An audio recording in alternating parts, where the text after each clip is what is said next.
दोस्तों, हम ये तो जानते हैं कि बागेश्वर धाम के गुरु का नाम आचार्य श्री धीरेन्द्र कृष्ण जी है, जो भक्तों और श्रद्धालुओं की समस्याओं को उनके बताने के पहले ही बता देते हैं। चाहे समस्या कैसी भी हो, चाहे भूत प्रेत बाधा हो अथवा कोई और समस्या, यदि उसकी अर्जी लग जाती है तो उसकी समस्या का समाधान हो जाएगा। आज हम इसी पर बात करेंगे कि क्या और कैसा है बागेश्वर धाम, आखिर क्यों यहाँ के बाबा इतने पॉपुलर हुए हैं। दोस्तों, आज हम ऐसे बाबा की बात कर रहे हैं जो जनाब छाती ठोक कर लोगों की सेवा करने में लगे हुए हैं। इनके दरबार में जो कोई भी जाता है, ये उनके मन की बात पहले ही जान लेते हैं। हम बात कर रहे हैं यहाँ पर श्री बालाजी बागेश्वर महाराज की, जिनकी चर्चा केवल देश में ही नहीं बल्कि विदेशों तक फैली हुई है। भारत के अलावा भी इन्होंने विदेशों में अपना दरबार सजाया हुआ है। बागेश्वर बाबा जो अपने कड़क अंदाज में बोलना शुरू करते हैं तो भक्त अपने आप ही आस्था में लीन हो जाते हैं। कुछ लोग रोना पीटना भी शुरू कर देते हैं। लेकिन इन सब चीजों के पीछे सच्चाई क्या है और क्यों लोग बाबा के सामने आते ही सब कुछ भूल जाते हैं? क्या सच में बागेश्वर धाम के पास दिव्य शक्तियां हैं या फिर इनका असली चेहरा कुछ और ही है? पुलिस ने सारी बातें जनता के सामने लाकर खड़ी कर दी हैं।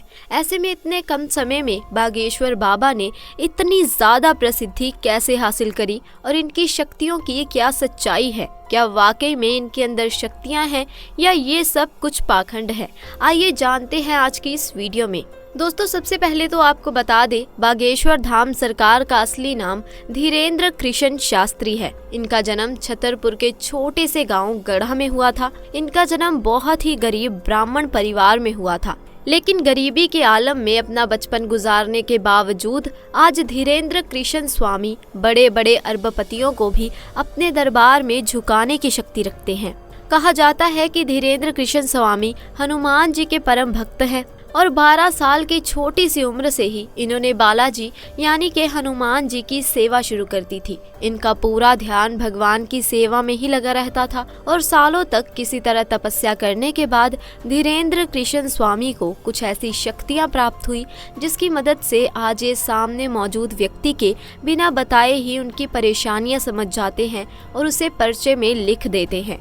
बागेश्वर बाबा ये तक समझ जाते हैं कि आप सच कह रहे हैं या नहीं। इनके द्वारा लिखा एक एक शब्द 100% सत्य होता है, जिसका सबसे बड़ा प्रमाण ये है कि आज तक कोई भी इन्हें झूठा साबित नहीं कर पाया। असल में दोस्तों, होता ये है कि जिस किसी की भी अर्जी को बालाजी सरकार स्वीकार कर लेते हैं, उस व्यक्ति को या फिर उसके परिवार के किसी भी व्यक्ति को लगातार सपने में बंदर दिखाई देते हैं। और ये कोई मन की बनाई बात नहीं है दोस्तों। जिन सब की अर्जियां लगी हैं, उन सब ने इस बात को स्वीकार किया है। हालांकि मीडिया वालों को कहां लोगों की बातों पर विश्वास होता है, वो तो सब अपनी आंखों से देखना चाहते हैं। इस चक्कर में बहुत से मीडिया वाले भक्त बनकर भीड़ में इकट्ठा हो जाते हैं, ये देखने के लिए कि इनके दरबार में आखिर होता क्या है। लेकिन जब मीडिया वाले दरबार में गए तो ये देखकर हक्के बक्के रह गए कि बागेश्वर बाबा ने उन्हें पहचान लिया था और उनकी पोल लोगों के सामने खोल दी थी। इस पूरे इंसिडेंट को देखने के बाद मीडिया वाले भी बालाजी सरकार के सामने नतमस्तक हो गए।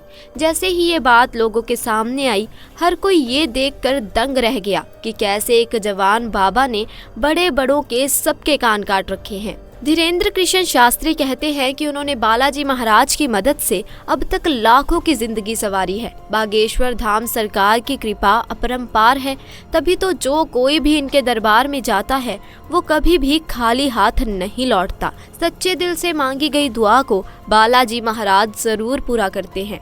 इसीलिए उनके दरबार में भक्तों का तांता लगा रहता है। हर कोई बस एक ही मनोकामना करता है कि कैसे भी करके मेरी अर्जी लग जाए और बागेश्वर सरकार उसे खुद अपने पास बुलाएं।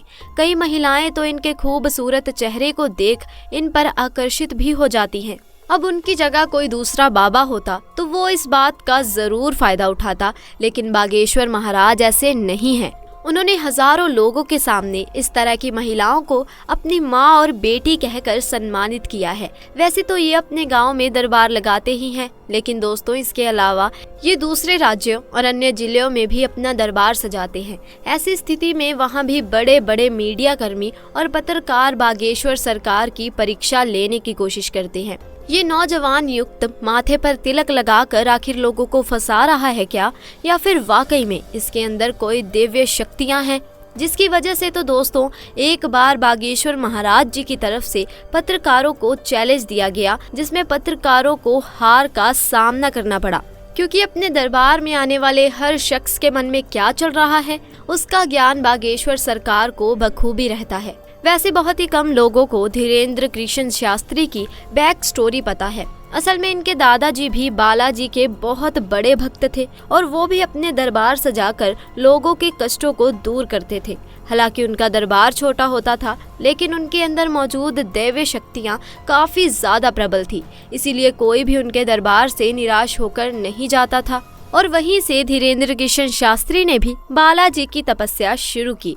दोस्तों धीरे धीरे ये हनुमान जी के परम भक्त बन गए, परंतु इनके दादाजी की मृत्यु के बाद दरबार सूना सा हो गया, जिसके बाद लोगों ने धीरेन्द्र शास्त्री से दरबार सजाने के लिए कहा। शुरुआत में उन्हें अपनी शक्तियों का ज्ञान नहीं था, इसीलिए वो इस तरह की चीजें नहीं करना चाहते थे और सिर्फ बालाजी महाराज की भक्ति करना चाहते थे।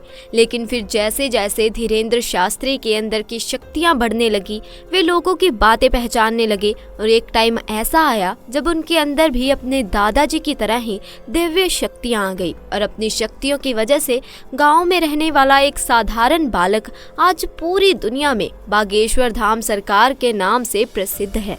दोस्तों ये भारत का एकमात्र स्थान है जिसने साइंस और टेक्नोलॉजी को भी हिला कर रख दिया है और सोचने पर मजबूर कर दिया है कि आखिर ऐसा कैसे हो सकता है। क्यों, अगर बागेश्वर धाम के महाराज धीरेन्द्र शास्त्री से पूछें तो वो कहते हैं कि ये सब कुछ बालाजी और उनके दादाजी की कृपा से मुमकिन हो पाता है।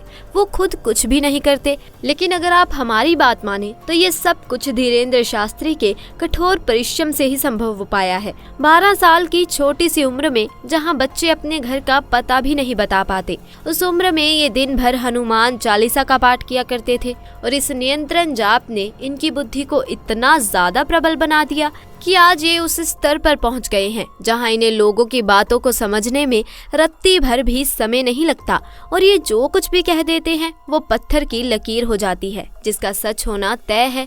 और इसीलिए इसकी एक या दो नहीं बल्कि कई सारे एग्जाम्पल्स दिए गए हैं।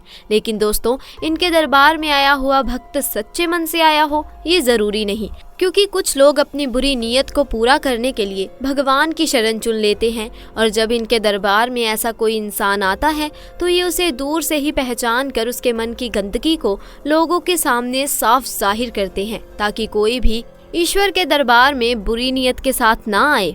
तो दोस्तों आज के लिए बस इतना ही। आपको हमारी आज की ये जानकारी कैसी लगी कमेंट सेक्शन में ज़रूर बताएं। साथ ही दोस्तों वीडियो को लाइक करें, शेयर करें और चैनल को सब्सक्राइब करें। शुक्रिया।